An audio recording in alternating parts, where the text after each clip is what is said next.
esai ini sebenarnya itu motivasi anak-anak untuk mau menulis itu tinggi sekali. Cuma karena kita keterbatasan waktu, jadi hanya beberapa hari saja sehingga ada sekitar 150 yang mendaftar, walaupun yang mengirim itu hanya sekitar 130. Dan yang masuk nominasi, alhamdulillah itu rata-rata dari daerah. Seperti yang dari Enrekan, dari SMA 3 Parepare, terus SMA 8 Pintran, kemudian SMA IMIM Putra Makassar.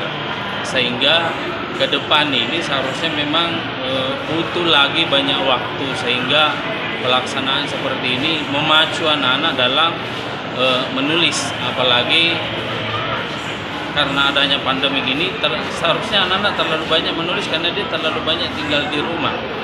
Itu bagus sekali, seperti Nampas Pendidikan itu bagus sekali, sehingga betul-betul apa yang disampaikan di dalam tulisan itu betul-betul apa yang terjadi, sehingga ke depan maksud saya temanya itu harus nanti lebih dikembangkan lagi supaya anak-anak bisa kita eksplor kemampuan anak-anak ke depan.